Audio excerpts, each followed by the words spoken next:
जय माँ सरस्वती। फ्रेंड्स आज मैं आई हूँ आपके सामने सी टेट का कोर्स लेकर के। ठीक है, सी टेट में सबसे इम्पॉर्टेंट होता है जो कि जूनियर और प्राइमरी दोनों के लिए कंपलसरी पेपर होता है। क्या है? CDP यानी कि चाइल्ड डेवलपमेंट पेडागोजी।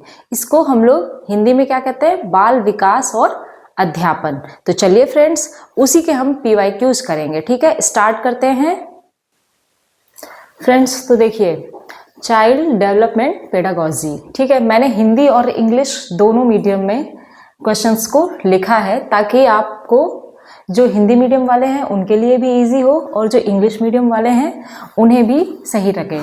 चलिए देखिए, फर्स्ट क्वेश्चन है, ये PYQ लिया है 2023 से। ठीक है, तो देखिए फर्स्ट क्वेश्चन है कि एक बच्चे की वृद्धि और विकास निम्नलिखित में से कौन से कारकों द्वारा प्रभावित होता है। यानी कि देखिए, एक बच्चे की वृद्धि और विकास यानी कि क्या बच्चा, ठीक है, उसकी ग्रोथ और उसके डेवलपमेंट किन से इन्फ्लुएंस्ड होता है। देखिए पहला क्या है?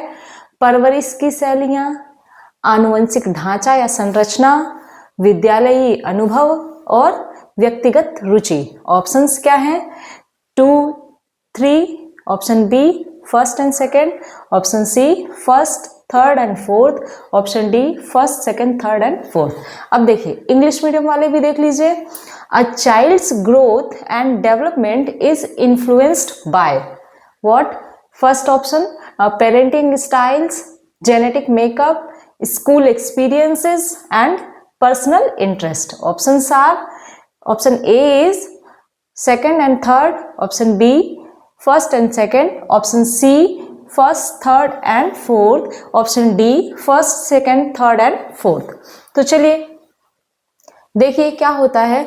अब चाइल्ड का जो ग्रोथ है और डेवलपमेंट है, अब देखिए क्या परवरिश की शैली यानी कि पेरेंटिंग स्टाइल मैटर करता है ना। पेरेंट्स को देख करके ही पहले तो बच्चा सीखता है। पेरेंट्स कैसे उसकी केयर कर रहे हैं, ये सारी चीजें बच्चे के लिए बहुत मैटर करती है, तो ये होगा। फिर देखिए आनुवंशिक ढांचा, जेनेटिक मेकअप। जेनेटिक मेकअप क्या कि पेरेंट्स में बोथ मदर एंड फादर दोनों से ही उनको वो इनहेरिट करते हैं। ठीक है, बच्चे क्या, अब किसी की तरह आंख जाएगी तो किसी की तरह कुछ जाएगा, यानी कि ओवरऑल स्ट्रक्चर जो होता है वो किसकी तरह जाता है? पेरेंट्स की ही तरह। ठीक है, जो कि जेनेटिक होता है। फिर देखिए विद्यालयी अनुभव यानी कि स्कूल एक्सपीरियंसेस। अब देखिए बच्चा स्कूल में आता है तो वो क्या सीखता है? अपने फ्रेंड्स से सीखता है, अपने टीचर्स को देख करके कई सारी चीजें वो खुद में अडॉप्ट करता रहता है, सीखता रहता है। चलिए नेक्स्ट है व्यक्तिगत रुचि, पर्सनल इंटरेस्ट। अब देखिए हुआ क्या, बच्चे ने देखा कि मेरा दोस्त ऐसे ऐसे वर्क कर रहा है, ठीक है, तो वो चीज़ों को सीखेगा। दोस्त का नहीं सीखेगा तो अपने से बड़ों का सीखेगा। फिर क्या करेगा? कुछ उसका पर्सनल इंटरेस्ट भी होता है, कभी उसका एकदम खेलने का मूड है, कभी नहीं, कभी पढ़ाई का मूड है अच्छा खासा। तो आप क्या देख रहे हो कि इसमें ये सारे चारों के चारों ऑप्शंस जो हैं एक बच्चे की ग्रोथ और डेवलपमेंट के लिए जरूरी होते हैं। तो यहाँ पर देखिए क्या सारे ऑप्शंस हैं। तो देखिए फर्स्ट ए में क्या है? ऑप्शन 2 एंड थर्ड है। फिर 1 एंड 2, देखिए केवल 2 एंड थर्ड से क्या हो जाएगा? 2 क्या है? जेनेटिक मेकअप, एंड थर्ड है स्कूल एक्सपीरियंस। तो पेरेंटिंग स्टाइल कहाँ जाएगी? पर्सनल इंटरेस्ट भी तो मैटर करता है, तो ये नहीं होगा। ऑप्शन बी देखिए first and second, parenting style and genetic makeup, तो फिर ये स्कूल या कुछ इन्वायरमेंट भी तो मैटर करता है। स्कूल एक्सपीरियंस है, उसका एनवायरमेंट आ जाएगा। फिर देखिए तो ये भी नहीं होगा। थर्ड देखिए फर्स्ट, थर्ड एंड फोर्थ, देखिए parenting style, school experiences and personal interest, but यहाँ पर जेनेटिक मेकअप नहीं है। तो ओवरऑल अगर देखा जाए तो बेस्ट सुटेबल आंसर हमने देना होता है एग्जाम में। ठीक है, तो बेस्ट सुटेबल आंसर कौन सा हो जाएगा? First, second, third and fourth, यानी कि ऑल आर करेक्ट। ठीक है, चलिए सेकंड क्वेश्चन पे चलते हैं। क्वेश्चन है बच्चों में विकासात्मक परिवर्तन। अब देखिए क्वेश्चन क्या है कि बच्चों में जो विकासात्मक परिवर्तन होता है वो किन कारणों से होता है। देखिए पहला है ऑप्शन, सभी संस्कृतियों में सार्वभौमिक समान गति से होते हैं। क्या परिवर्तन, है ना। फिर देखिए एक आयामी और रैखिक है, क्या ये जो बच्चों में विकासात्मक परिवर्तन है वो एक आयामी और रैखिक है। फिर वंशानुगत और पर्यावरणीय कारकों के बीच एक जटिल अंतःक्रिया है, यहाँ इसको थोड़ा नोटिस करिएगा।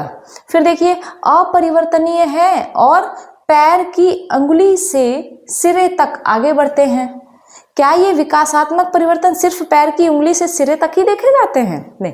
चलिए अब इंग्लिश मीडियम वाले देख लीजिए। Question is development changes in children. Option A is are universal, taking place at the same pace across cultures, and option B is are unidimensional and linear. Option C is are a complex interaction between hereditary and environmental factors, and option D is are irreversible and proceed from toe to head। तो चलिए देखते हैं क्या होगा।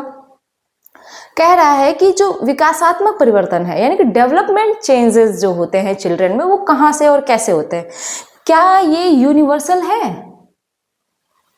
Culture से ही, केवल culture से ही सारा कुछ होगा, नहीं। फिर देखिए ये क्या यूनिडायमेंशनल और लीनियर है, मतलब बच्चा ग्रोथ भी तो करता है ना, तो ये तो अब भी हो रहा है, तो यूनिडायमेंशनल नहीं हुआ, ना ही ये लीनियर हुआ। ठीक है, देखिए क्या कह रहा है, हेरिडिटरी एंड एनवायरमेंटल फैक्टर्स इसमें मैटर करते हैं, बिल्कुल करते हैं। देखिए हेरिडिटरी हो गया, वो जेनेटिकली सीखता है, वंशानुगत चीजें आती हैं उसमें, ठीक है। फिर से पर्यावरणीय कारक, अब केवल यहाँ अगर एक ऑप्शन ये होता कि वंशानुगत कारक प्रभावी होते हैं तो ये गलत हो जाता, बट यहाँ पर ऑप्शन क्या है, वंशानुगत और पर्यावरणीय कारकों के बीच ये एक अंतःक्रिया है, तो ये बात एकदम सत्य है। तो और अगला है कि अपरिवर्तनीय है, अरे यार अपरिवर्तनीय तो हो ही नहीं सकते ना, है क्या।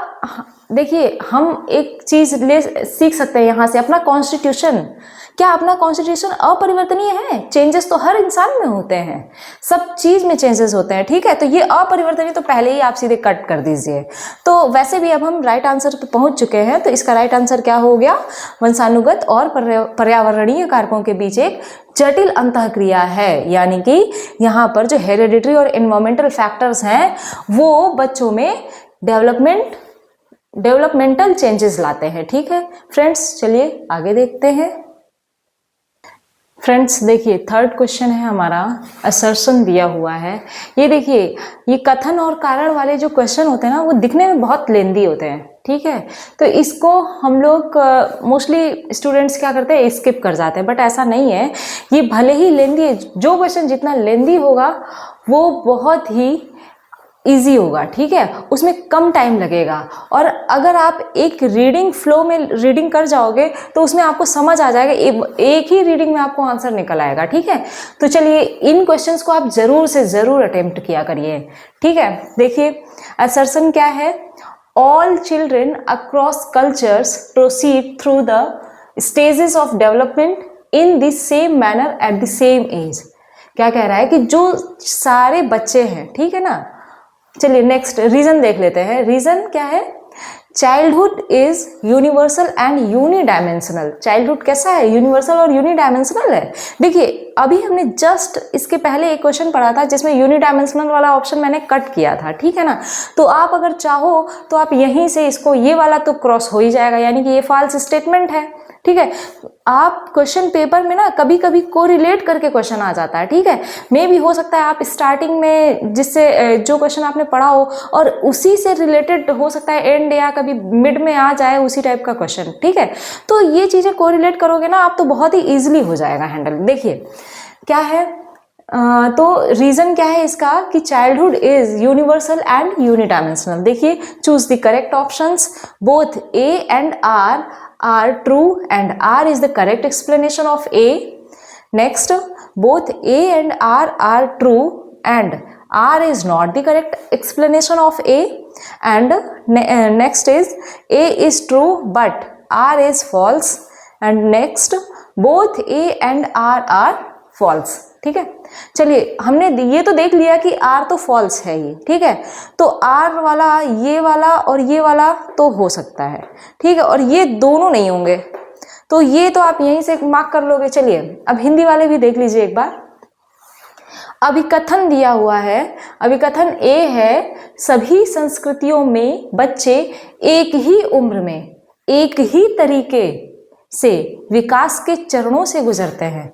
देखिए, क्या आप इस क्वेश्चन को पढ़कर ये जो असर्शन दिया हुआ है, अभिकथन है, इसे एक आइडिया लगा सकते हो क्या कि सभी संस्कृतियों में बच्चे एक ही उम्र में एक ही तरीके से सीखते हैं क्या?